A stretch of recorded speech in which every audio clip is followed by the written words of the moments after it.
It has been over 10 years of marriage, and it is still like this. On a cold Thanksgiving evening in an old Boston estate, the family sat for dinner while Hannah stood before the table, her hands trembling as she held a heavy, steaming pot of gravy, her apron still thick with the scent of grease. At that moment, her father-in-law, sitting at the head of the table, slammed his silverware down and muttered a single cutting sentence. Those few words made Hannah's fingertips shake, and the very air in the room turned to ice. As her eyes slowly scanned the faces at the table, the heavy silver pot in her hands began to tilt. What exactly is about to happen at this holiday dinner? A wounded dog once crawled through thorns to save its master, but what happened next in this kitchen broke everyone's heart. Welcome to our channel. Before we begin this emotional journey, please like and subscribe, and let us know in the comments where you are listening from so we can send our warmest thoughts to you. Now let us begin today's story. The wind off the Charles River carried a biting chill, whispering through the fog-laden streets of Boston like the ghosts of a grander era. Outside the tall, narrow windows of the Winthrop estate, the gas lamp-style streetlights flickered against a gray, heavy sky that promised snow before midnight. Inside, the air was thick, not with the warmth of a holiday, but with the suffocating scent of roasting fat and the heavy dampness of an old house that had forgotten how to breathe. This was Thanksgiving, a day for gratitude. Yet the atmosphere within these brick walls felt more like a slow-moving trial. Hannah stood at the center of the kitchen, her silhouette framed by a swirling haze of grease and steam. She was a woman whose beauty had become quiet and weary. Her hair, once a vibrant chestnut, was pulled back in a practical, frayed knot, and her eyes held the depth of a calm sea just before a storm. Her hands, red and chapped from hours of scrubbing and prep work, trembled slightly as she basted the massive turkey that seemed to mock her with its weight. Behind her, the kitchen door creaked open. Arthur entered, leaning heavily on a mahogany cane.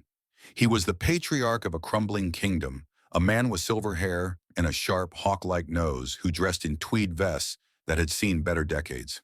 He carried the arrogance of the New England aristocracy in his marrow. Even though the family fortune had long since bled dry through failed ventures and extravagant pride, to Arthur the world was still a place where the Winthrop name commanded a bow, and Hannah was merely the steward of his fading glory. He didn't look at her. He looked at the stove. He dipped a sterling silver spoon, tarnished at the edges, into the gravy boat and tasted it. His face contorted as if he had swallowed vinegar. "It's salt, Hannah," Arthur said, his voice a low, gravelly rasp that cut through the sound of the bubbling pots. "A Winthrop table does not serve brine. My grandmother used to say that a woman's character is found in her seasoning. If this is the state of your character, it's no wonder the sauce is ruined. It's clumsy, amateur." Hannah didn't respond immediately. She stared at her hands. Her knuckles were cracked, a map of her decade of service to this house. Her mind drifted back to a different time, to the 5 years she had spent waiting for Henry. She remembered the letters they exchanged when they were young, filled with poetic promises of a life built on mutual respect. Henry had been her hero then, a man who promised to rescue her from the mundane and build a world of starlight and shared dreams. But the 5 years of romantic waiting had led to 10 years of this.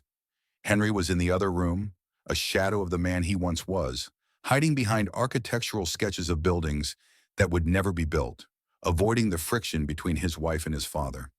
He was a man of soft edges and quiet retreats, handsome but fading, like a photograph left too long in the sun.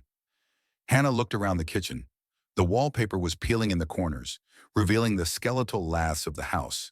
This estate was a shell, a monument to a nobility that no longer existed, fueled only by Arthur's hollow boasts and Hannah's literal blood and sweat. She had spent 10 years trying to salt the earth of this family to make something grow, and all she received was the sting of it in her wounds. Arthur paced the small space, his cane thumping rhythmically against the linoleum. "The guest will be here in an hour. My siblings expect the standard we have maintained for generations. If you cannot handle a simple bird, perhaps you should have stayed in the countryside. We took you in, Hannah. We gave you a name that meant something. The least you can do is not embarrass it with your incompetence." Hannah felt a heat rising in her chest that had nothing to do with the oven. It was a searing, ancient coal of resentment that had finally caught flame. She looked at the gravy, then at the heavy silver platter, the Winthrop heirloom, resting on the counter. It was supposed to hold the turkey, a centerpiece of a lie. She thought of a story she had heard as a child, of a dog that had been beaten and cast aside, yet crawled through miles of thorns to pull its master from a fire. Even a wounded dog is moved by a sense of loyalty and love. But what happens when the master is the one lighting the fire? She turned to face Arthur, her voice steady but vibrating with a frequency that made the glassware on the shelves hum. "You speak of character, Arthur? You speak of salt?" She picked up the heavy silver platter. It felt cold and dead in her hands.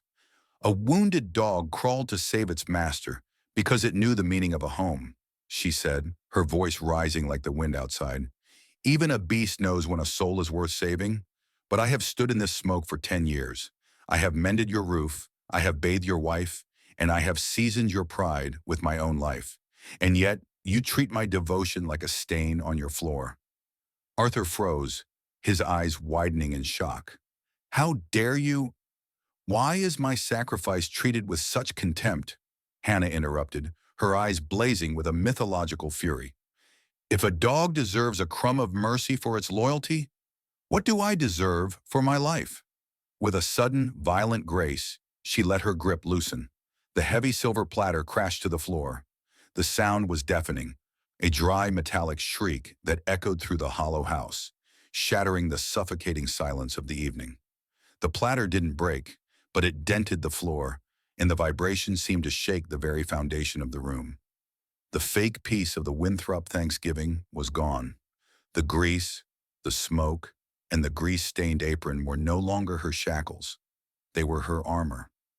Arthur stood speechless, staring at the dented silver at his feet, as Hannah took off her apron and laid it over the ruined gravy. The ring of the silver platter against the floor became the new frequency of the Winthrop house. In the days that followed that disastrous Thanksgiving, a heavy, suffocating silence settled over the estate, thicker than the Boston fog. Arthur had retreated into a cold, judgmental shell, speaking only to demand his tea or to complain about the draft. Henry, meanwhile, had perfected the art of becoming a ghost. He spent his hours in the attic studio, surrounded by vellum paper and charcoal dust, drafting grand libraries and coastal villas that no one had commissioned. His neutral stance was not a bridge, it was a wall. For Hannah, the explosion in the kitchen had changed everything and nothing at all. The domestic machine still required her blood as fuel. The leak in the servants' wing, a vestige of the 1920s that Arthur refused to acknowledge as a sign of decay, had worsened with the first December sleet. While Arthur sat by the fireplace nursing his pride, Hannah was the one climbing the creaking ladder into the crawl space, her fingers numb as she applied temporary sealant to the rotting beams. The burden extended beyond the architecture. Eleanor, Arthur's wife and Hannah's mother-in-law, had become a permanent fixture of the upstairs bedroom. Eleanor was a delicate woman, once a socialite of high standing, now reduced to a frail shadow, with skin like translucent parchment and eyes that often wandered to a past only she could see. She was not unkind, but her dependency was absolute. Hannah was her nurse, her confidant, and her legs. Every morning, Hannah would carry a tray of poached eggs and dry toast up the narrow stairs. She would help Eleanor wash, her own back aching as she supported the older woman's weight. "The girls called yesterday, didn't they?" Eleanor whispered one morning, her voice thin as a reed. "They sent cards, Eleanor," Hannah replied softly, adjusting the pillows. The girls were Henry's sisters, Beatrice and Clara. Beatrice was a high-powered gallery owner in Manhattan, and Clara was married to a hedge fund manager in the Hamptons. They were women of exquisite taste and zero utility. To them, the Boston house was a museum to be visited once a year, and Hannah was the curator they forgot to pay. Their contributions to their mother's care consisted of expensive scented candles and Hallmark cards with pre-printed messages about the warmth of family. They never asked if Hannah needed help. They only asked if the silver was polished for the next potential appraisal. Seeking a moment of air, Hannah stepped out onto the back porch to shake the dust from the hallway rugs. Across the low stone wall that separated their property from the next sat Martha. Martha was a woman in her late 70s, a retired librarian with iron gray hair kept in a sensible bob, and eyes that saw through the pretensions of the neighborhood. She was usually found pruning her rose bushes or, as she was today, sipping bitter tea from a cracked ceramic mug. "That house is eating you, Hannah," Martha said without preamble, her voice crisp and devoid of pity. "I see you on that roof. I see you hauling the trash. I see that husband of yours looking at the clouds while you're looking at the dirt." Hannah stopped shaking the rug, her shoulders sagging. "It's just a difficult season, Martha. The house is old." "It's not the house that's the problem," Martha countered. "Houses can be fixed. It's the ghosts inside. You're becoming one of them. Every day you stay in there, you lose a bit more of your color. You're translucent, girl. I can almost see the brickwork through your skin." "I made a promise," Hannah whispered, her eyes fixed on the gray horizon. "To who? The man Henry used to be, or the man he's pretending not to be now?" Martha stood up, her movements stiff but purposeful. "Don't wait until you're as brittle as Eleanor before you decide to break." Hannah went back inside, Martha's words ringing in her ears. She found Henry in the hallway, dressed in a wool sweater, his eyes glued to his smartphone. He was laughing, a genuine, light-hearted sound that felt like a slap in the face. "That was Julian," Henry said, still smiling at the screen. "He's thinking of opening a firm in San Francisco. He wants me to consult on the aesthetic. Can you believe it? My old roommate, finally making a move." Hannah looked at him, then at the pile of heavy oak logs sitting by the mudroom door. The firewood had been delivered that morning, dumped in a heap that blocked the path. The temperature was dropping, and the wood-burning stove in the kitchen, the only reliable source of heat in the drafty back half of the house, was running low. "Henry, I need help with the wood," Hannah said. Her voice was flat, exhausted.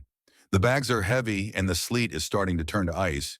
If we don't get them inside now, they'll be too wet to burn." Henry didn't look up. His thumbs were flying across the screen, typing a response to his friend. "Just a second, Han. Julian is sending the blueprints over now. This could be a huge opportunity for me. A real project, you know? Not just these sketches." "The project right now is the house, Henry," she said, her voice rising slightly. "I've been on the roof twice this week. I've carried every tray up to your mother. My back is failing me. Please, just 5 minutes." "I said in a second," Henry snapped, his irritation finally breaking through his neutral mask. "God, Hannah, can't you let me have one moment of professional connection? I'm busy. Call the neighbor's kid or something. I'm on an important call." He turned his back to her, walking toward the stairs, already pressing the phone to his ear as Julian called back. "Hey, yeah, I saw the files. Listen, the brutalist influence on the facade is interesting, but—" Hannah stood in the cold hallway, listening to the muffled sound of her husband's voice discussing the facade of a building thousands of miles away, while his own home crumbled around them. She looked at her hands, red, raw, and trembling. She walked to the mudroom, opened the door, and stepped out into the freezing wind. She didn't call the neighbor's kid. She gripped the first heavy bag of wood, the rough plastic biting into her palms. As she hauled the weight toward the door, a realization crystallized in the bitter air, sharper than any icicle. She wasn't just tired, she was alone. She had been married for 10 years, but she was living a life of solitary confinement. Henry wasn't her partner. He was just another weight she had been trained to carry. As the sleet began to sting her face, Hannah stopped fighting the cold. She let it in, letting it freeze the last of her hesitation. The frost on the windows of the Winthrop estate didn't just crawl, it claimed.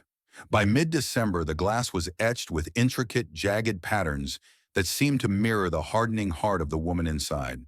The silence between Hannah and Henry had evolved from a tense standoff into a vast, glacial expanse. They navigated the house like two ships passing in a fog, aware of each other's presence only by the occasional creak of a floorboard or the muffled sound of a closing door. Henry continued his retreat into his digital world, chasing the phantom of a career he had never truly built, leaving Hannah to manage the decaying reality of their existence. The evening began with a sky the color of a fresh bruise. A nor'easter was howling down from Canada, threatening to bury Boston under a shroud of white silence. Inside, the heating system, a temperamental beast of iron pipes and hissing steam, had finally surrendered to the cold. Hannah had spent the afternoon moving space heaters into Eleanor's room, trying to create a pocket of warmth against the encroaching freeze. Henry had left hours ago, mentioning something about a crucial networking event at a high-end lounge downtown. He had dressed with more care than he had shown in years, polishing his shoes until they shone like mirrors. While Hannah stood in the kitchen, her hands stained with the soot of a stove she was trying to coax back to life. "You look nice," she had said, her voice devoid of inflection. "It's important, Han," he replied, checking his reflection one last time. "People need to see that the Winthrops are still in the game. Influence isn't just about money, it's about presence." He hadn't asked if she needed anything. He hadn't noticed the way she winced when she moved, her back still protesting from the wood hauling of the week before. He simply vanished into the swirling snow, leaving the scent of expensive cologne to linger in the hallway like a cruel joke. By 10 o'clock, the wind was a physical force, rattling the ancient window frames until they groaned. Hannah was in the parlor, sewing a torn hem on one of Eleanor's nightgowns, when she heard it, a thin, ragged sound from upstairs. It wasn't a call, it was a struggle. She raced up the stairs, her heart hammering against her ribs. In the dim light of the bedroom, Eleanor was propped up against her pillows, her face a terrifying shade of ash. Her chest was heaving, but no air seemed to be reaching her lungs. Each breath was a desperate, whistling rasp, the unmistakable sound of a severe asthma attack triggered by the biting cold and the dust of a house that was falling apart. "Eleanor," Hannah breathed, kneeling by the bed. She fumbled for the inhaler on the nightstand, but Eleanor pushed it away, her eyes wide with panic. It was empty. Hannah reached for the bedside phone. Dead. The storm had claimed the lines. She grabbed her cell phone from her pocket. No signal. The thick stone walls of the estate and the atmospheric interference had turned the house into a tomb. "I've got you," Hannah whispered, though her own hands were shaking. "I've got you, Eleanor. We have to go. Now." She didn't have time to wait for a miracle. She didn't have time to wait for a husband who was likely clinking glasses in a heated room miles away. Hannah wrapped Eleanor in a heavy wool cloak and a down comforter, creating a cocoon against the elements. Then, drawing on a reserve of strength she didn't know she possessed, she lifted her mother-in-law. Eleanor was frail, but in the grip of a crisis, she felt like lead. Hannah's muscles screamed, her spine complaining with every step, but she carried the older Funu down the stairs, through the freezing hallway, and out into the teeth of the gale. The world outside was a white abyss. The snow was already knee-deep, swirling in blinding eddies that stung Hannah's eyes. She stumbled toward the old SUV parked in the driveway, her boots slipping on the hidden ice beneath the drifts. The wind tried to knock her over, but she leaned into it, a human shield for the gasping woman in her arms. As she struggled to get Eleanor into the passenger seat, a memory flashed unbidden into her mind. A sunny afternoon in Providence 10 years ago. It was their wedding day. The air had been sweet with the scent of salt and blooming lilacs. Henry had stood before her, looking at her with eyes that promised protection. "I will be your solid wall," he had vowed, his voice thick with emotion. "Nothing will ever hurt you as long as I am standing." The irony was a bitter pill. Now Hannah was the wall. She was the one standing between this family and the abyss, while the man who had made the promise was nowhere to be found. No one was standing for her. The drive to the hospital was a nightmare of blurred lights and skidding tires. The roads hadn't been plowed, and the SUV fishtailed through the drifts like a wounded animal. Hannah drove with one hand on the wheel and the other gripping Eleanor's hand, murmuring encouragement even as her own terror threatened to overwhelm her. "Stay with me, Eleanor. Just a little further. Breathe for me." When they finally skidded into the emergency bay of the hospital, Hannah fell out of the car, screaming for help. Medics swarmed them, lifting Eleanor onto a gurney. Hannah followed them inside, her coat encrusted with ice, her hair a wild tangle, her body trembling with a deep, bone-weary exhaustion. Hours later, in the sterile, fluorescent quiet of the waiting room, a doctor approached her. He was a young man, Dr. Eris Thorne, with weary eyes and a gentle demeanor that suggested he had seen the best and worst of humanity in equal measure. "Are you the daughter?" he asked, checking his chart. "The daughter-in-law," Hannah replied, her voice sounding foreign to her ears. Dr. Thorne smiled, a genuine expression of admiration. "Well, you saved her life." 10 minutes more and her lungs would have given out completely. That was a heroic effort, getting her through a storm like this. You were her guardian angel tonight. At that moment, the automatic doors slid open and Arthur entered. He was dressed in his heavy overcoat, his silver hair perfectly coiffed despite the wind. He walked with a stiff, practiced dignity, his cane clicking on the linoleum. Behind him trailed Henry, looking disheveled and sheepish, his polished shoes now ruined by salt and slush. "How is she?" Arthur demanded, ignoring Hannah entirely and addressing the doctor. "She's stable," Dr. Thorne said, his tone shifting to something more professional. "But as I was telling your daughter-in-law, she's only here because of her quick thinking and incredible strength. This woman saved her life tonight." Henry stepped forward, his face a mask of guilt. "Han, I'm so sorry. My phone died, and the roads were—" Arthur cut him off with a sharp wave of his hand. He looked at the doctor, then turned his cold, gray gaze toward Hannah. He took in her disheveled appearance, the melted snow dripping from her coat, the raw, red skin of her hands. There was no gratitude in his eyes, only a stubborn, ancient pride that refused to acknowledge a debt. "It was her duty," Arthur said, his voice a dry, chilling rasp. "She is a Winthrop by marriage. Taking care of the family is simply the obligation she took on. There is nothing heroic about fulfilling one's basic responsibilities." The air in the hallway seemed to vibrate. Henry looked at the floor, unable to meet Hannah's eyes. The doctor's jaw tightened, his admiration turning to silent disgust. For 10 years, Hannah had looked away. She had swallowed the insults, accepted the crumbs of affection, and convinced herself that her silence was a form of strength.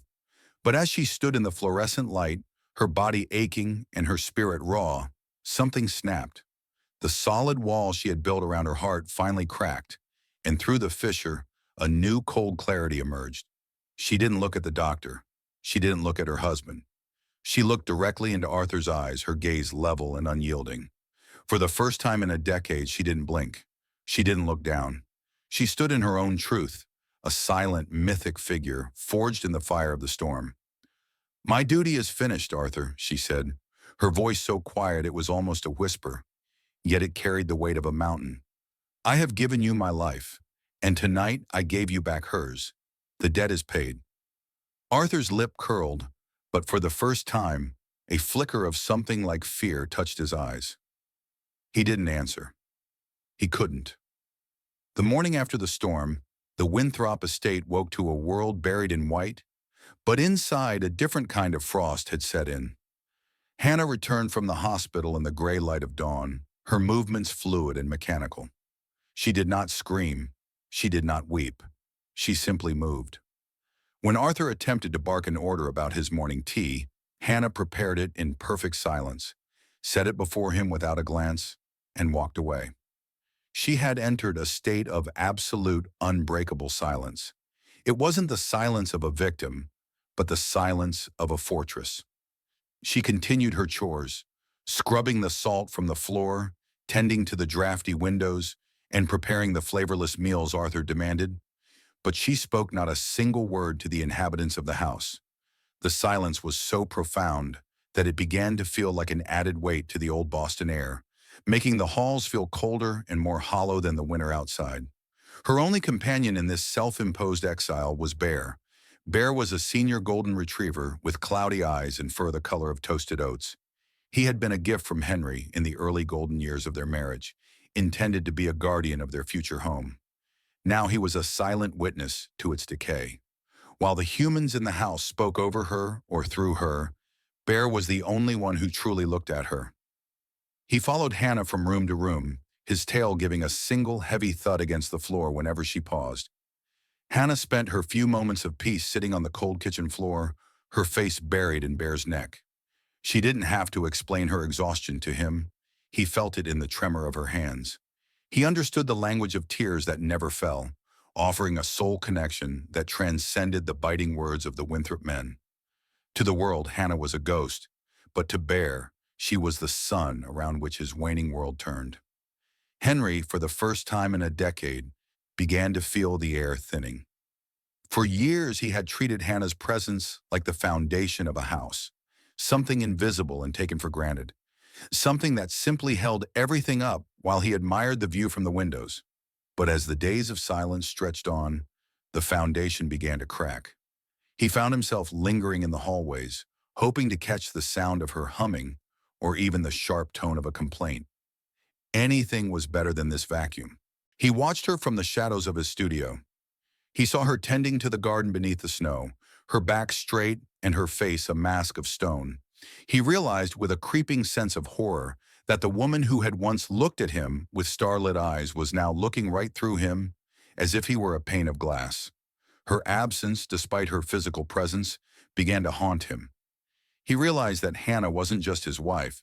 She was the very breath of the house, and without her voice, the estate was just a pile of cold bricks. As the week progressed, the tension reached a breaking point. Arthur, frustrated by the lack of a verbal target for his barbs, grew more erratic. He smashed a saucer when his toast was 10 minutes late, but Hannah merely swept up the shards with a terrifying calm, never acknowledging his presence. One evening, Henry intercepted her in the narrow corridor leading to the pantry.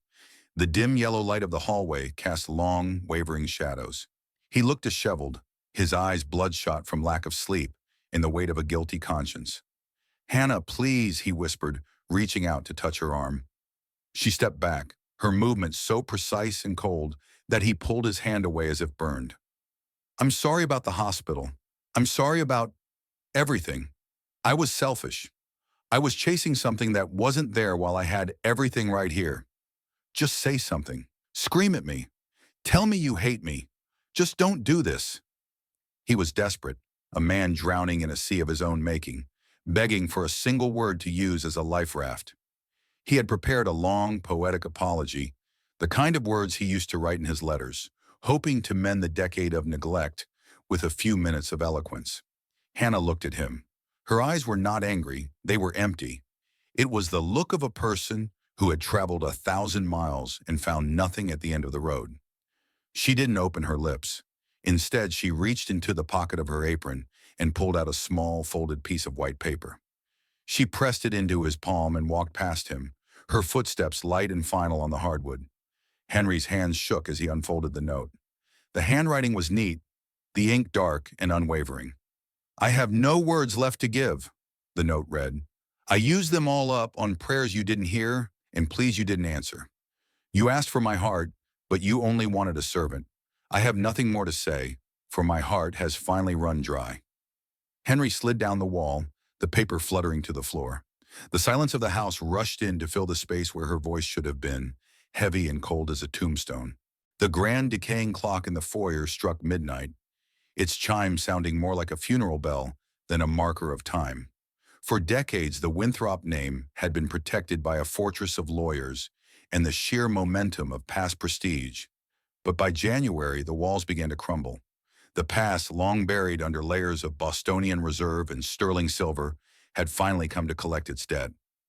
The news arrived not with a bang, but with a certified letter and a knock from a man in a sharp charcoal suit. Agent Marcus Vance, a stern investigator from the state's Financial Crimes Division, a man with eyes like flint and a soul that seemed made of legal statutes, delivered the blow.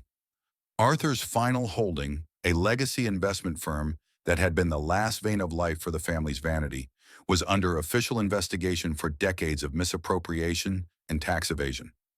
Panic swept through the Winthrop estate like a virus. The nobility that Arthur so cherished was stripped bare in a matter of days. Arthur sat in his mahogany-paneled study, his face the color of wet ash, staring at a telephone that no longer brought good news. His hawk-like nose seemed to sharpen as his world narrowed. The aristocratic masks had fallen, and in their place were the terrified faces of people who had never learned how to survive without a pedestal. Beatrice and Clara arrived from New York, not to offer comfort, but to protect their own interests. The parlor, once a place of stiff tea parties, became a battlefield of hushed, frantic arguments. "I can't be tied to this, Father," Beatrice hissed, her designer coat still draped over her shoulders like armor. "My gallery's reputation is built on provenance. If the Winthrop name is dragged through a fraud investigation, I lose everything." "We have our own mortgages to think about," Clara added, pacing the frayed Persian rug. "We can't just throw money into a sinking ship. Henry, you're the one who lives here. Why haven't you managed the estate better? Henry sat on the edge of a velvet chair, looking smaller than he ever had. His architectural sketches were scattered on the floor, stepped on by his sister's heels. He looked toward the kitchen door, hoping for a silent anchor, but Hannah remained in her self-imposed exile of silence. From the periphery of the chaos, Hannah observed it all. She saw the girls who had sent hollow cards now bickering over who would be forced to pay for the heating bill. She saw the way they looked at the antique furniture, not with love but with the eyes of liquidators. The Grand Winthrop legacy was being torn apart by its own heirs. Hannah's silence had become a mirror. By refusing to speak, she forced them to hear the ugliness of their own voices. While they fought, she quietly began the process of her own departure. In the small room off the kitchen, she began to pack a single, modest suitcase. She didn't take the silver. She didn't take the heavy linens. She packed her few books, her sturdy clothes, in the small wooden box that held her mother's hand-carved thimble. She felt a strange, mythic lightness. For 10 years, she had been the glue holding these broken pieces together. Now that she had let go, she watched the pieces scatter in the wind. She realized that the glory Arthur spoke of was merely a ghost, and the only real thing in this house was the soot on the walls and the love she had wasted on people who saw her as an appliance. One evening, the house grew terrifyingly quiet. The sisters had retreated to a hotel, unable to bear the cold of a house with a locked thermostat. Henry had wandered out into the snow, looking for a bar that would still serve him on credit. Arthur remained in his study, the shadow of a man who had outlived his own lies. He emerged from the study, leaning heavily on his cane, his movements jerky and desperate. He found Hannah in the kitchen, wrapping a loaf of bread in cloth. He didn't look like a patriarch anymore. He looked like a beggar. "Hannah," he whispered, his voice cracking. "The lawyers, they say there is a way to forestall the seizure of the house. A bond. It's not a huge amount, but the accounts are frozen." Hannah didn't look up from her bread. "I know about your savings," Arthur continued, his eyes darting to the floor. "The money your grandmother left you, the money you've kept in that separate account all these it's enough to buy us time, to save the estate, to save our name." Hannah paused. She thought of that small sum, the modest inheritance she had guarded as her only tether to a life of her own. It was her ticket to Providence. It was her freedom. Arthur stepped closer, his hand trembling as he reached toward her. "Think of Eleanor. Think of Henry. If we lose the house, where will we go? You are a Winthrop, Hannah. This is your legacy, too. Save us." Hannah finally turned to face him. The silence she had maintained for weeks didn't break. It focused. She looked at the man who had called her clumsy, who had dismissed her life-saving efforts as basic duty, and who now asked her to bleed her last drop of hope to save his dented silver. "No," she said. The word was a strike of flint against stone. Arthur recoiled as if she had struck him. "No? You would let us drown? Out of spite?" "It is not spite, Arthur," Hannah said, her voice lyrical and grounded. "It is the truth. For 10 years I have been the sacrifice you burned to keep this house warm. I have given you my youth, my health, and my words. You ask me to use my grandmother's legacy to cover the tracks of your own greed?" "It's for the family," Arthur barked, a ghost of his old authority flickering. "Justice is not a trade, Arthur," Hannah replied, picking up her suitcase from the corner of the room. "Justice is not using the sacrifice of the innocent to hide the sins of the guilty. You built this house on the idea that you were better than the world. Now the world is asking you to prove it. I am no longer your shield." She walked past him, her boots clicking firmly on the linoleum. Arthur stood in the center of the kitchen, surrounded by the smell of old grease and the chilling realization that the person he had treated as a shadow was the only one who had truly been keeping the light on. Hannah walked out the back door into the crisp, biting night.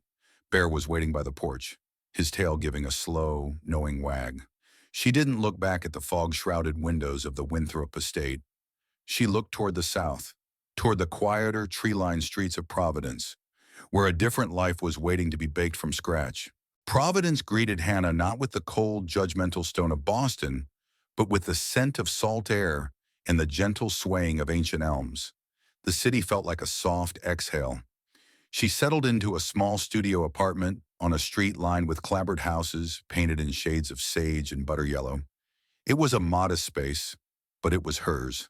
There were no dented silver platters here, no moth-eaten tapestries of a dying lineage. Only the sunlight dancing on the hardwood floors and the quiet companionship of Bear, who seemed to have shed years from his tired joints the moment they crossed the Rhode Island border. Hannah found work at the Hearth and Whisk, a small artisanal bakery tucked into a cobblestone alleyway. The owner, Silas Thorne, a man with flour-dusted forearms, a salt and pepper beard, and a laugh that rumbled like a wood-fired oven, didn't care about the Winthrop name. He only cared that Hannah's hands knew the rhythm of the dough, and that her eyes lit up when the scent of cinnamon and yeast filled the morning air. Silas was a man of few words but immense kindness. He observed the way Hannah worked, with a precision born of years of survival, but a grace that was starting to bloom anew. "You bake like someone who's been hungry for a long time, Hannah," he said one morning as they pulled golden loaves of sourdough from the oven. "Not for food, but for something else. Glad you're finding it here." In Providence, Hannah was no longer a ghost or a servant. She was the woman who made the best lavender honey shortbread in the East Side. She was the woman who smiled at the students from the nearby design school. She was becoming a version of herself that had been buried under a decade of Bostonian soot. Back in Boston, the Winthrop estate was no longer a fortress. It was a tomb. With the departure of Hannah, the invisible threads that held the house together snapped. The dust didn't just settle, it conquered. Henry stood in the middle of the kitchen, staring at a sink full of crusty dishes and a layer of grime on the counters that he had never realized was there. For the first time in 10 years, Henry had to face the mundane brutality of his own existence. He had to learn how to operate the temperamental boiler that Hannah had coaxed into life every morning. He had to learn how to wash his father's silk shirts without ruining them, a task he failed at miserably, leaving Arthur to roar in a house that was growing colder by the day. Henry spent his days wandering the hollow rooms, picking up the ruins that Hannah had silently managed. He found a drawer full of unpaid bills she had organized, a list of Eleanor's medications he didn't know how to pronounce, and a notebook where she had tracked every leak in the roof. The weight of his own ignorance crushed him. He realized that Hannah hadn't just been his wife. She had been his buffer against reality. He had lived in a dream of architectural sketches and hollow networking, while she had lived in the trenches of his family's decay. He looked at the empty chair where she used to sit, and for the first time, he didn't see a servant he had lost. He saw a woman he had systematically dismantled. "She's gone, Henry," Eleanor whispered from her chair one afternoon. She was pale, but since the hospital, her mind seemed sharper, as if the shock had cleared the fog. "And you didn't even notice the color of her eyes when she left, did you?"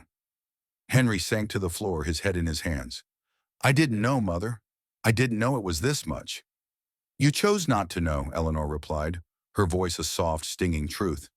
"It was easier to let her drown so you could keep your hands dry." Henry couldn't bear the silence of the house anymore. It was a silence he had helped create, but now it was a predator, devouring his sanity. Late one Friday, driven by a desperation he couldn't name, he looked at Bear's empty leash hanging by the door, but Bear wasn't there. Then he remembered. Hannah had taken the dog. He grabbed his coat and drove south. He didn't have an address. He didn't have a plan. He only knew that Providence was where her heart had always turned. He spent 2 days walking the streets of the city, looking for a chestnut-haired woman and a golden dog. He felt like a specter haunting a world he no longer belonged to. His shoes were scuffed, his coat unpressed. The Winthrop polish was finally wearing off, revealing the hollow man beneath. On Sunday morning, near the historic district, Henry saw a flash of gold near a flower stall. It was Bear. The old dog was sitting patiently by a cobblestone alley, his tail wagging with a slow, rhythmic joy. Bear looked up, his cloudy eyes focusing on Henry for a brief moment, but he didn't bark. Instead, he stood up and began to walk down the alley with a strange, purposeful gait. "Bear," Henry whispered, his heart leaping into his throat. "Bear, wait." The dog led him toward a storefront with a large glass window and a sign that read, "The Hearth and Whisk." The air in the alley was intoxicating, the scent of toasted butter, sugar, and warm bread. Henry slowed down as he approached the window, his breath hitching. Inside, the bakery was bathed in the soft, golden light of the morning sun. There behind the counter stood Hannah. She was wearing a simple denim apron, her sleeves rolled up to her elbows, her forearms dusted with white flour. She was talking to an elderly woman holding a bag of croissants. And as she spoke, Hannah threw her head back and laughed. It wasn't a quiet, polite laugh. It was a radiant, mythic sound that seemed to fill the room and spill out into the street. Her eyes were bright, her skin glowing with the heat of the ovens and the light of her own newfound strength. She looked like a painting of a goddess of the harvest, grounded, powerful, and utterly free. Henry froze. He stayed in the shadows of the alley, hidden by a stack of flour sacks. He watched the woman he had called clumsy and incompetent move with a grace that surpassed anything he had ever drafted on vellum. He realized with a soul-searing clarity that he hadn't just lost a wife. He had lost the light of his world because he was too busy admiring his own shadow. The new Koi he saw through the glass was the one he had spent a decade extinguishing in Boston. Now it was burning bright in Providence, and he was nothing more than a ghost watching the sun. The winter in Providence began to soften, the harsh Boston ice giving way to a restless, salty spring. Henry did not approach the bakery that first day. He stayed in a nearby motel, a modest place that smelled of industrial lemon and faded carpets, a far cry from the high thread count sheets of the Winthrop estate. He spent hours watching his reflection in the cracked vanity mirror, seeing a man who had finally run out of excuses. He realized that the miracle he needed wasn't for Hannah to return, but for himself to finally wake up. He began small.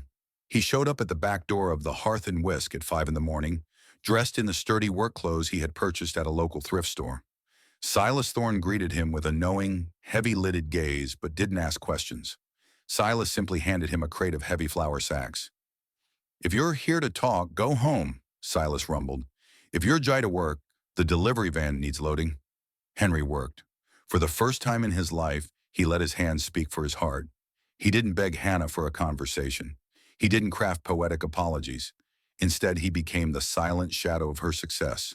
He loaded the van, he scrubbed the flour-dusted floors, and he took over the morning delivery route to the local cafes. He saw Hannah every day, but he kept his distance, offering only a respectful nod. He was learning the most difficult lesson of his life, how to be present without being the center of attention. He began to listen. He listened to the way Hannah talked to the customers, her voice no longer a weary whisper, but a vibrant melody.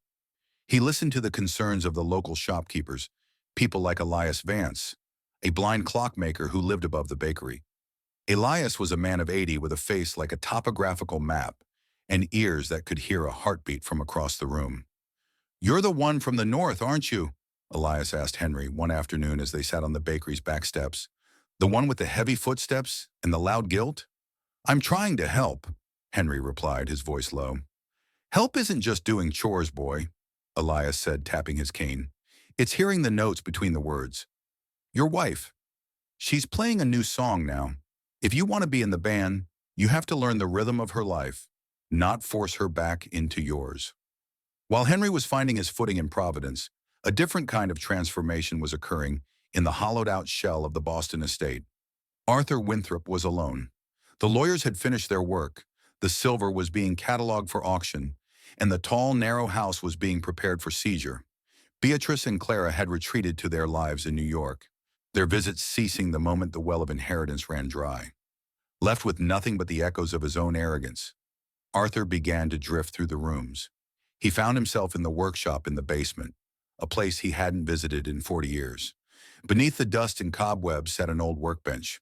Before Arthur was a gentleman, before the Winthrop name was a brand of empty prestige, he had been a man who worked with wood.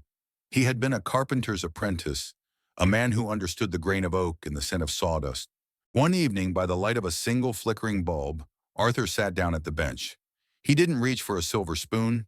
He reached for a pencil and a scrap of paper. With trembling hands, he began to write. A week later, a letter arrived at the bakery in Providence. Hannah opened it with a mix of dread and curiosity. The handwriting was not the sharp, demanding script of the Arthur she knew, but a shaky, humble crawl. "Hannah," the letter began, "I found an old cedar box today. I made it when I was 20, long before I convinced myself that I was better than the trees it came from. I remember the blisters on my hands and the pride I felt in a joint that fit perfectly. Somewhere along the way, I forgot that the only thing of value I ever made was with my own labor. I looked at you for 10 years and saw a servant because I had forgotten that I was once a servant too, to my craft, to the truth. I killed this family with my pride.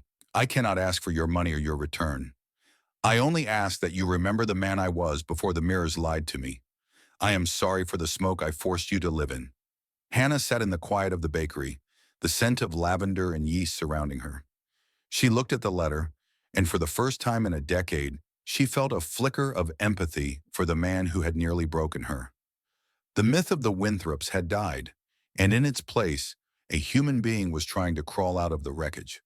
The transformation hook of their lives was not a sudden burst of light, but a slow, persistent thaw. Henry continued his silent service, helping Hannah not because he wanted a reward, but because it was the right thing to do. He grew leaner, his face weathered by the Rhode Island sun, his architectural dreams replaced by the immediate reality of a life built on service. One Sunday after the bakery had closed and the streets of Providence were bathed in the soft gold of the setting sun, Henry was cleaning the display cases. Hannah came out from the back, her apron dusted with flour, Bear trooping along behind her. "The lake is calm today," she said. It was the first time she had initiated a conversation that wasn't about work. Henry stopped his scrubbing, his heart hammering against his ribs. "Is it? If you believe that God still performs miracles, this story will restore your faith." She looked at him, not with the empty eyes of the Boston house, but with a searching, reflective gaze. Not the kind of miracle that parts the sea, but the kind that mends a heart that was shattered into 1,000 pieces. She reached out and took the rag from his hand. "Let's walk, Henry, just once around the lake. No talk of the past, no talk of the house, just the air and the light." They walked toward Roger Williams Park, the trees beginning to bud with the promise of spring. Bear trotted between them, a golden bridge in the fading light. As they moved along the water's edge, the silence between them changed. It was no longer the heavy, suffocating silence of Boston, nor the defensive silence of the bakery. It was a new, fragile quiet, a space where two people could stand as equals, grounded in the reality of their own mistakes and the hope of a newfound strength. Henry didn't try to take her hand. He didn't try to fill the space with words. He simply walked beside her, listening to the rhythm of her footsteps on the gravel, marking the beginning of a journey that was no can lie about serving a legacy, but about building a life. The spring air in Providence had finally lost its bite, replaced by the sweet, heavy scent of blooming magnolias and the salt-kissed breeze of the Atlantic.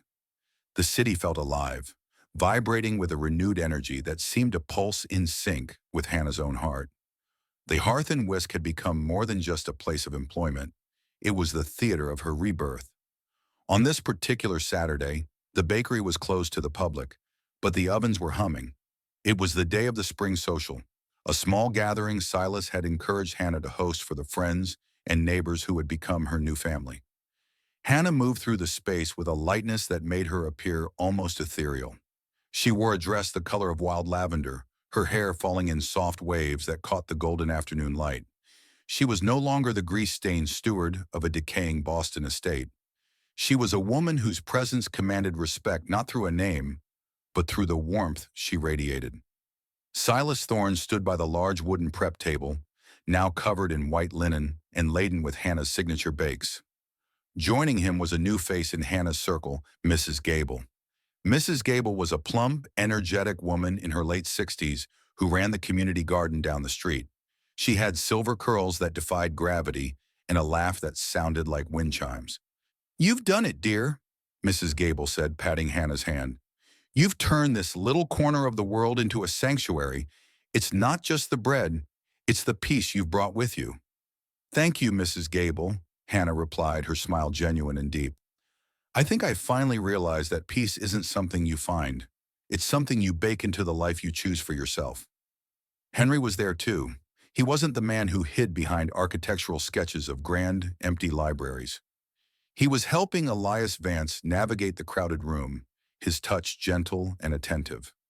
Over the past few months, the Winthrop Polish had been replaced by a quiet, grounded strength. He had traded his vanity for a hammer and a flour scoop, and in doing so, he had found his soul. The bell above the door gave a soft jingle, and a hush fell over the room. Arthur Winthrop stepped inside. He didn't lean on a mahogany cane with the arrogance of a fallen king. He carried a simple walking stick he had carved himself from a piece of reclaimed cedar. He looked older, his face more lined, but his eyes were clear, stripped of the fog of hollow pride. He walked straight toward Hannah. The guest watched, sensing the mythic weight of the moment. Arthur stood before the woman he had once called incompetent and clumsy. He didn't look at the floor this time. He looked her in the eyes, his voice steady but thick with emotion. "Hannah," he said, loud enough for those nearby to hear, "I spent 40 years building a facade of silver and stone, and I nearly crushed the only real person I had under its weight. I was a man blinded by mirrors. I am here to say, before everyone who knows your worth, that I am deeply sorry. You were never our servant. You were our grace, and I was too small a man to see it." Hannah felt a final, lingering knot in her chest dissolve. Justice, she realized, wasn't just about seeing the wicked punished. It was about seeing the truth acknowledged. She didn't embrace him. The decade of smoke was too thick for that. But she gave him a slow, dignified nod of acceptance. It was enough. The debt was not just paid, it was forgiven. As the sun began to dip below the horizon, the party began to wind down. Arthur and Henry stayed to help clean, working side by side without the old hierarchies. There was a comfortable rhythm to their movements, a shared understanding that they were no longer Winthrops of the Boston estate, but men learning to be part of a family again. Later that night, as the rest of Providence slept, Hannah and Henry drove toward the coast. They stopped at a high point overlooking Narragansett Bay. The air was cool and smelled of the deep sea. They sat on the hood of the car, Bear resting his heavy head on Hannah's lap, his tail thumping a slow beat of contentment. "I sold the last of the sketches today," Henry said quietly. "Not the grand libraries.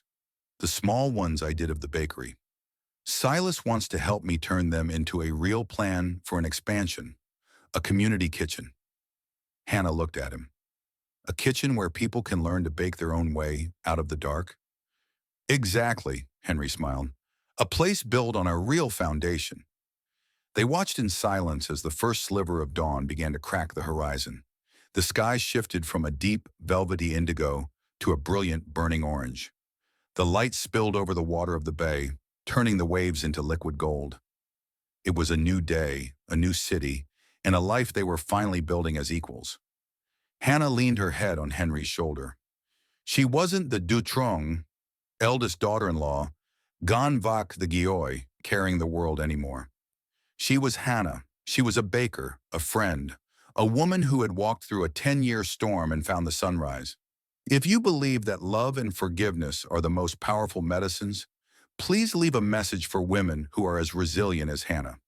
Your faith in their strength is the light that helps them find their way home. Hannah's journey teaches us that our worth is not defined by the roles others force upon us, nor is it measured by how much of ourselves we can sacrifice until we disappear. In our daily lives, it is easy to become a shadow in someone else's house, seasoning our days with the salt of silent tears. But true strength is not found in endless endurance.